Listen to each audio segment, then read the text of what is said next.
जिनकी चुटकियों में इन जालिमों की खिल्ली उड़ाना जानते हैं। तो आइए हम आपके बीच में मोहतरमुल मकाम जनाब आसिफ वकार साहब को दावत देता हूं कि वो माइक पर तशरीफ लाइए और हमारे साथ एक बार जोरदार नारा लगाइए। नारे तकबीर, नारे तकबीर। आसिफ वकार साहब।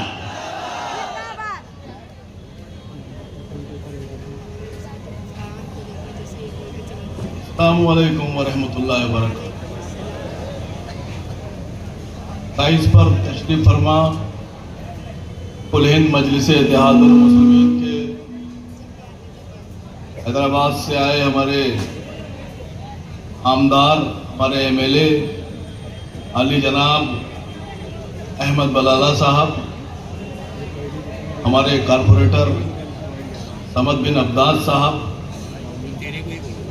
हमारे और आपके और MIM के आपके वर्सोवा के कैंडिडेट जनाब रईस लश्करिया साहब, वर्सोवा की आवाम, हमारी माएँ, हमारी बहनें, हमारे भाई, हमारे बुजुर्ग, ये चुनाव का दौर चल रहा है। समद भाई ने अपने भाषण में, अपनी स्पीच में सब कुछ कह दिया। मैं कोशिश करूंगा कि जो बच गया हो वो कह दूं। अकबर भाई के बारे में समद भाई ने बताने की बहुत कोशिश, बताया भी, लेकिन हिंदुस्तान की जो मीडिया है वो अकबर भाई का जो चेहरा दिखाती है, कौन सा दिखाती है? 15 मिनट 15 मिनट वाला चेहरा असद साहब, अकबर साहब, MIM हम लोग का दिखाया जाता है।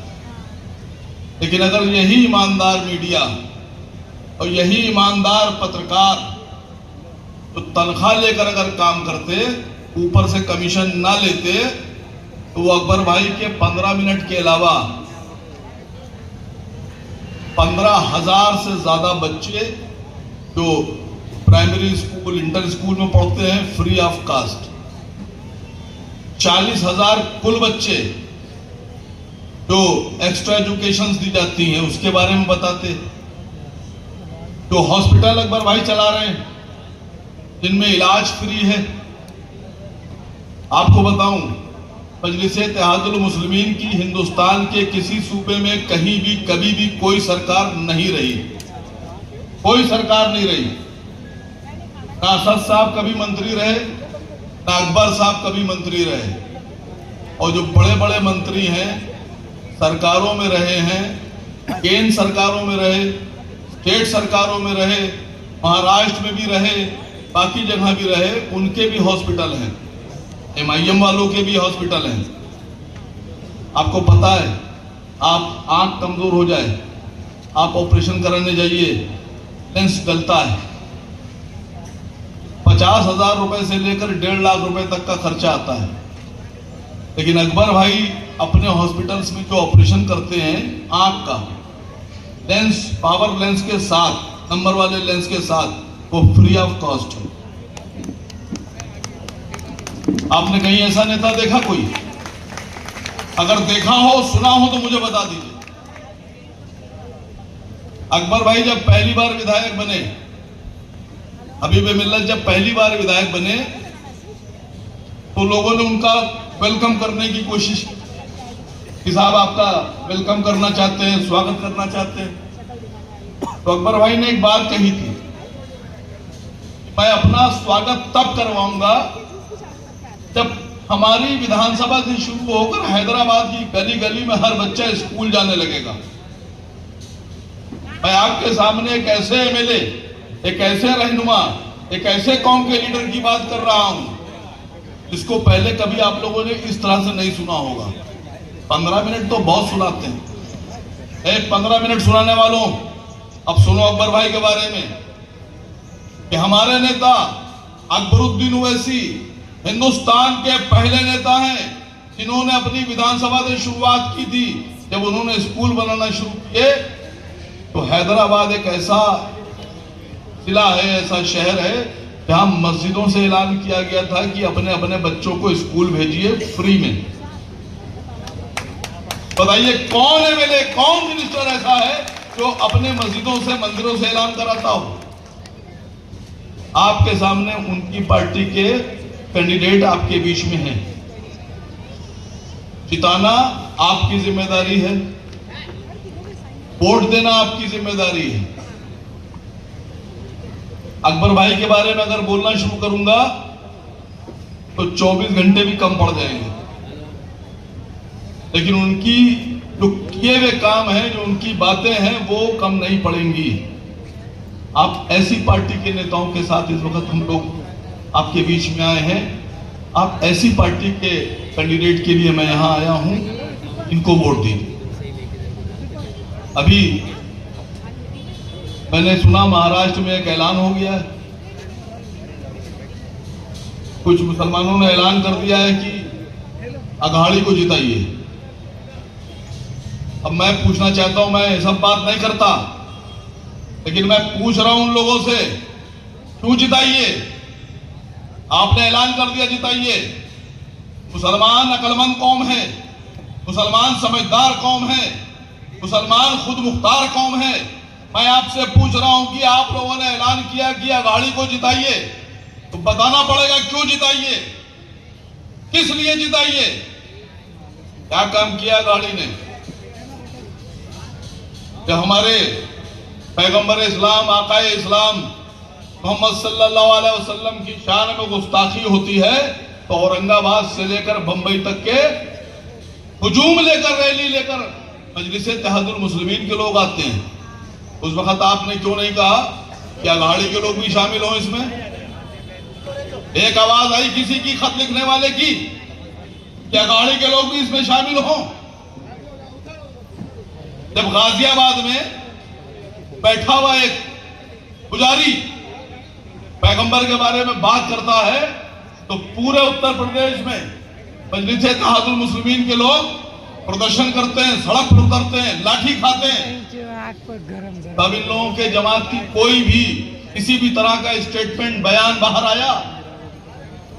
मजलिस इत्तेहादुल मुस्लिमीन वाले अच्छा काम कर रहे हैं, इनके साथ बाकी लोगों को जुड़ना चाहिए।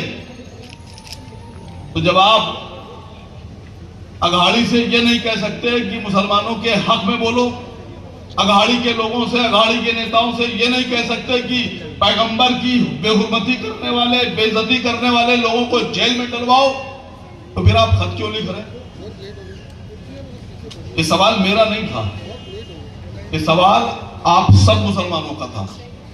ये सवाल जिम्मेदारी थी आपकी पूछना कि ठीक है तुम्हारे कहने से वोट देंगे, क्यों दें, क्यों दें? सवाल बड़ा ये है। भाई आपने खत लिख दिया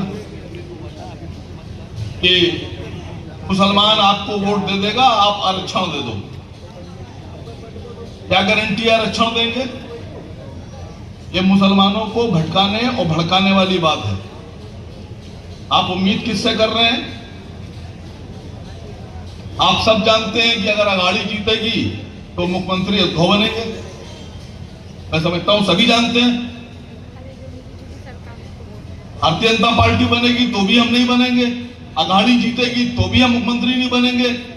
लेकिन ये बात आपको बता दें कि अगर आप लोगों ने रईस लश्करिया साहब का और एमआईएम के तमाम लोगों का साथ दिया, तो इस बात की गारंटी लेके जा रहा हूं कि फिर आपके किसी विधायक के बिना सरकार नहीं बनेगी और असद साहब की मर्जी के बिना सरकार चलेगी नहीं।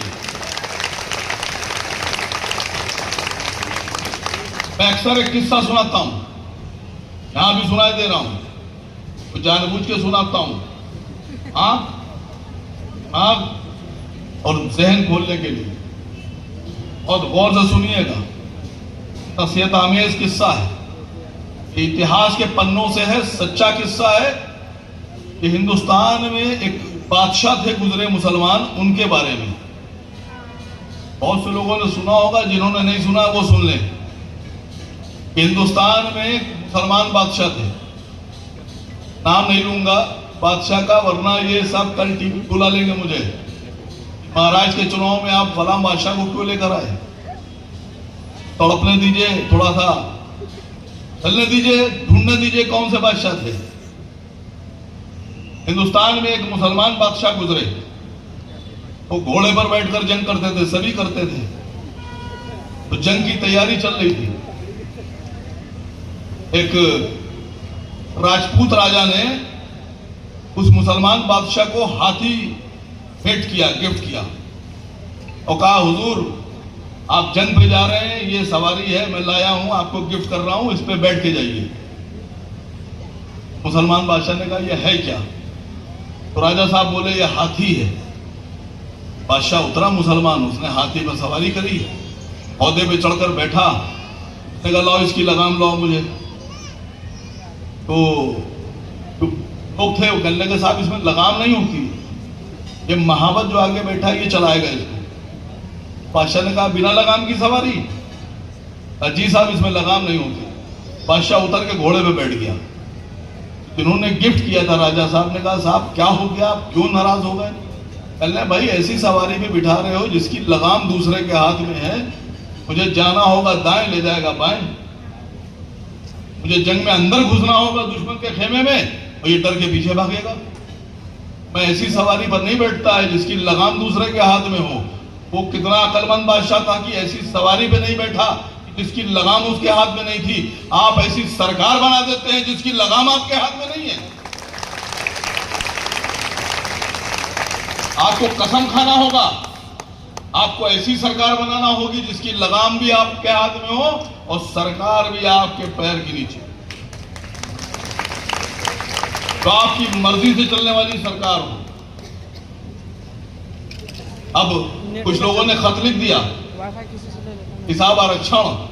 अब मुसलमान बड़ा खुश कि साहब बड़े बड़े लोगों ने खत लिख दिया आरक्षण मिल जाएगा। कोई आरक्षण नहीं मिलने जा रहा है, ये दिमाग में डाल लीजिए आप।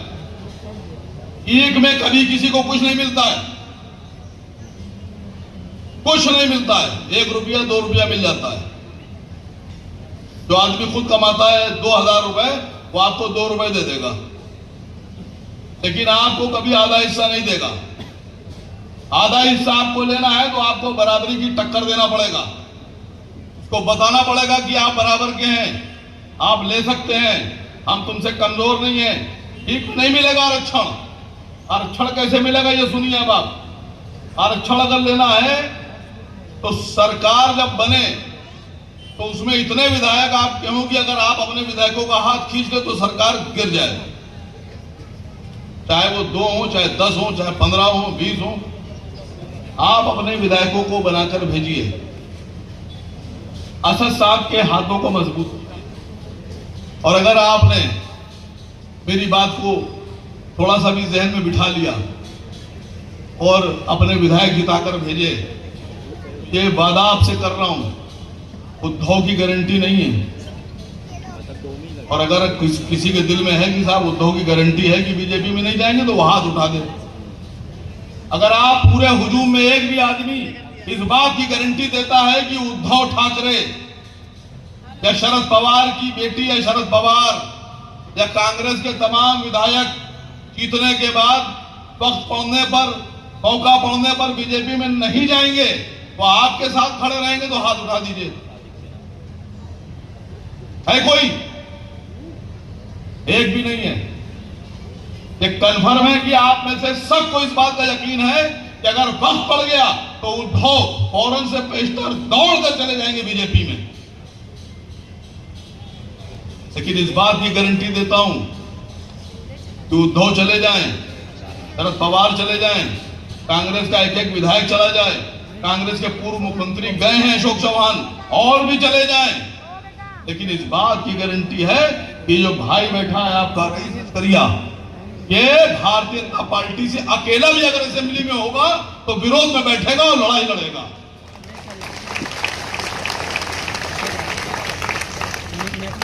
मैं इस बात का भी वचन देता हूं आप लोगों को, इस सरकार बनेगी तो भले ही कोई बीजेपी के साथ चला जाए, कोई चला जाए, लेकिन यह वचन है मजलिस इत्तेहादुल मुस्लिमीन के एक छोटे से नेता का, इस आसिम बकार का, कि चाहे कोई सरकार बने, पूरी महाराष्ट्र का एक एक विधायक बीजेपी के खेमे में जाए, लेकिन असद साहब पूरी ताकत से, अकबर साहब पूरी ताकत से बीजेपी का विरोध करेंगे और करते रहेंगे।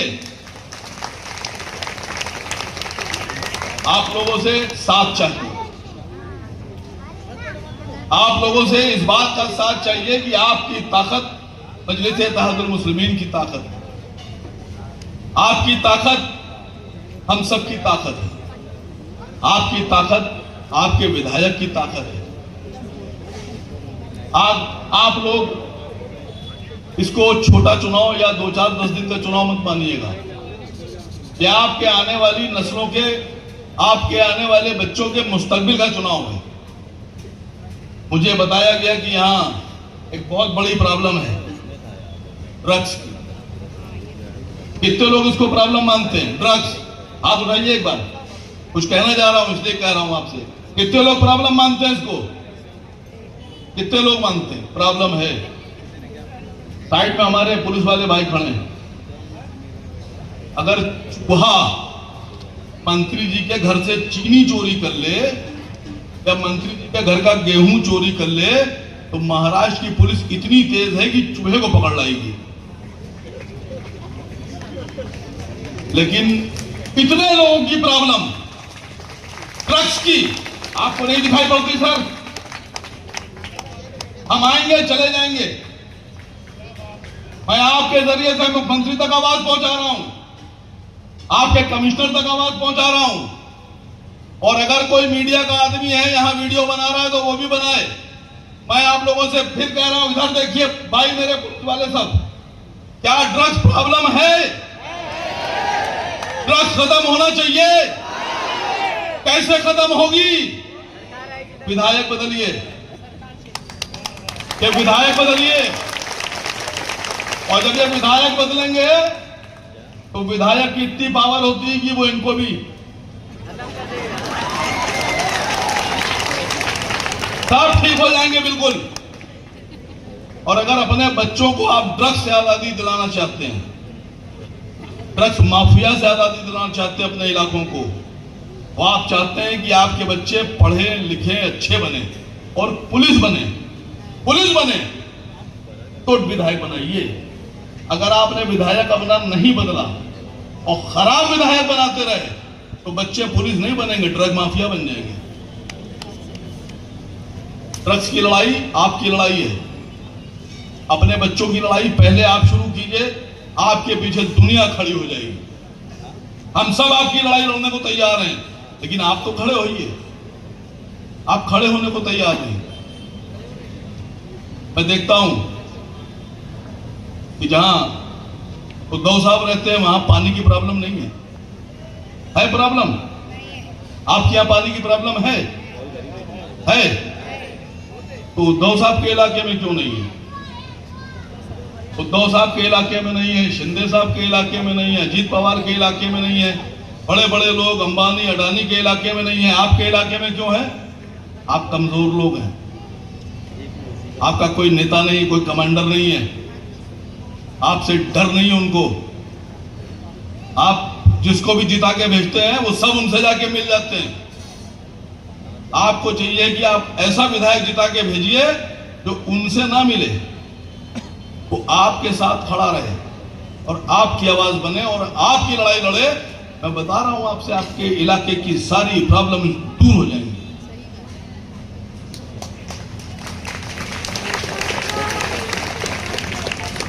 ये तारीख तब बढ़िया लगेगी जब 23 तारीख को रईस लश्करिया साहब का नाम मैं टीवी पे सुनूंगा। अब ये आप लोगों के ऊपर है कि आप लोग टीवी पे रईस लश्करिया साहब का नाम सुनवाएंगे हमें या नहीं सुनवाएंगे? सुनवाएंगे? फिर से बोलिए। मैं एक बड़ी मजेदार बात बोलूंगा। एक साहब हैं, एक साहब क्या बहुत से साहब हैं, 20 रुपए का 15 रुपए का खाना बांटेंगे और धर्म के ठेकेदार बन जाएंगे कि साहब नारा लगाओ तो नारा लगाओ तो खाना देंगे। अरे रख लो अपना खाना अपने पास, तुम्हारे बीवी बच्चों को काम आएगा, तुम्हारा खाना नहीं चाहिए। मुसलमान का दिल बहुत बड़ा है। हमारे पैगंबर की हम लोगों को एक सीख है। हमारे पैगंबर ने हम सबको सिखाया है कि अपने पड़ोस में जाकर देखो, अगर तुम्हारा पड़ोसी भूखा है तो पहले उसको खाना खिलाओ, बाद में खुद खाओ। पड़ोसी का धर्म मत देखो, कोई भी धर्म का हो, किसी मजहब का हो। तुम्हारा भाई अगर तुमसे दूर रहता है और तुम्हारा पड़ोसी गैर मुस्लिम है और तुम्हारे करीब में रहता है तो पड़ोसी का पेट पहले भरो, भाई का पेट बाद में भर देना। क्या है इस्लाम? और 20 रुपए का खाना बांटते हो, बहुत बड़े ठेकेदार बने हो इस्लाम कि हम इस्लाम को बुरा कहेंगे। इस्लाम बुरा है। 1 करोड़ से ज्यादा हमारे गैर मुस्लिम भाई मिडिल ईस्ट में रहते हैं, सऊदी अरब में, दुबई में, कतर में, दोहा में, बहरीन में। आपको पता है 50 साल में एक बार भी, छोड़िए आज तक एक बार भी कोई किस्सा सामने नहीं आया, कोई खबर नहीं आई कि कभी किसी शेख ने ये कहा हो कि हमसे तनख्वाह ले रहे हो तो नारा लगाओ। कभी किसी मुसलमान शेख ने या किसी मुसलमान ने ये नहीं कहा तुम हमारे इलाके में दुकान चलाते हो तो नारा लगाओ। कभी किसी मुसलमान ने, कभी आपने खबर किसी टीवी में नहीं सुनी होगी हिंदुस्तान की खबरों के अलावा कि कभी किसी मुसलमान ने किसी को ये कहा हो तुम नारा लगाओ वरना हम तुमको मारेंगे। यह है इस्लाम। इस्लाम सीखने वाला मजहब है। आप बताते हो इस्लाम जिस वक्त सऊदी अरब में बच्ची को पैदा होते ही जिंदा गाड़ दिया जाता था, बच्चियों को जीने का हक नहीं था, पैदा हुई जिंदा गाड़ दिया, उस वक्त रसूल अकरम सल्लल्लाहु अलैहि वसल्लम ने यह कहा था कि अपनी बेटियों को पढ़ाओ, अपनी बेटियों को जीने का हक दो, वो तुम्हारे घर में रोशनी लेकर आ रही हैं। तुम बताते हो कि इस्लाम लड़कियों के खिलाफ है। तलाक के बारे में बोलते हैं कि मुसलमान औरतों को इंसाफ दिलाएंगे। बलाला भाई एक टीवी पे मुझसे उन्होंने कहा हम लोग एक स्कीम लेकर आ रहे हैं, आरएसएस वालों ने कहा। तो मैंने कहा क्या स्कीम ला रहे हैं? कहने लगे जो मुसलमान तलाकशुदा औरतें हैं उनको 500 रुपये महीने की स्कीम। आरएसएस के एक नेता थे, क्या रखते, वो एमपी बन गए थे बाद में। कहने लगे 500 रुपये महीने की स्कीम लेके आ रहे हैं, तलाकशुदा महिलाओं को देंगे। और कह के हंसने लगे। मैंने कहा बहुत स्वागत है आपका, हम वेलकम करते हैं दिल से आपका। हमने यही तो हिंदुस्तान की खूबसूरती है, एक हिंदू भाई मुस्लिम बहनों के बारे में सोच रहा है। और हमने कहा आपने हमारी आंखें खोल दी, हमारे जमीर जगा दिए। आप हमारी बहनों को दीजिए और हम आपकी बहनों के लिए 1000 रुपये महीने की स्कीम ला रहे हैं। और पहला नाम ला रहे हैं गुजरात वाली चच्ची का।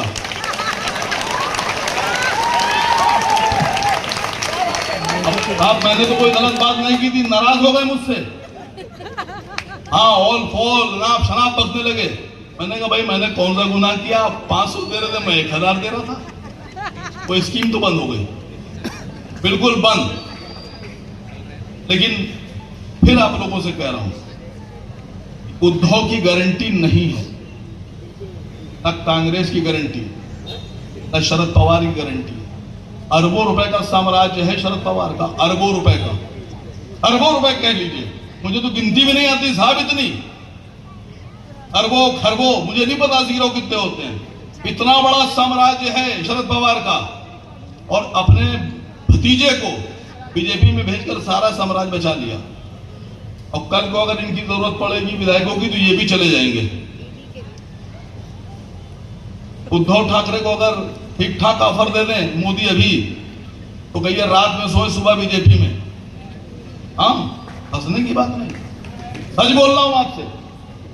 मैं जानता हूं बहुत ठीक से इन लोगों को, अगर इनको ठीक ठाक ऑफर मिल जाए तो ये सुबह रात में सोएंगे और सुबह बीजेपी में। लेकिन एक बात की गारंटी है, पूरी दुनिया, पूरा देश, एक एक आदमी, जानवर, पेड़ पौधे सब बीजेपी में चला जाए। अगर बीजेपी के खिलाफ कोई रहेगा तो असद ओवैसी रहेंगे, अकबर ओवैसी रहेंगे। अब ये तालियां बता रही है कि यकीन है आप लोगों को। हम लड़ रहे हैं, लड़ते आए हैं, आगे भी लड़ते रहेंगे, लेकिन आप लोगों को वादा करना होगा। मेरे सदर की तरफ से मैं वादा कर रहा हूं कि मजलिस-ए-इत्तेहादुल मुस्लिमीन के एक सिपाही का वादा है आप लोगों से। मैं अपने सदर की तरफ से, अपने हबीब मिल्लत की तरफ से वादा कर रहा हूं कि जब भी सरकार बनेगी तो जो विरोध की सरकार होगी भारतीय जनता पार्टी के, हमारे विधायक उसी सरकार में होंगे जो बीजेपी के विरोध में होगी। और जब आपके विधायकों की जरूरत होगी और आपके विधायकों से सरकार बनेगी, वो सरकार आपके कंट्रोल की सरकार होगी, आपकी अपनी सरकार होगी। आप रईस लश्करिया साहब के घर पर पहुंचकर, इनके दरवाजे पे खड़े होकर, इनको बाहर निकालकर इनका हाथ पकड़ के कहेंगे कि बताओ तुमने क्या किया, तो इनको बताना पड़ेगा। मैं इसी वादे के साथ आप लोगों से अलविदा चाहता हूं कि क्या आप लोग 20 तारीख को पतंग के सामने वाले बटन पर दबाकर रईस साहब को जिताएंगे? 3 लोग इधर इधर इधर सब जिताएंगे। एक बार मेरे साथ नारा लगा दीजिए, नारे तकबीर, नारे तकबीर। Asad Owaisi, Akbar Owaisi, MIM party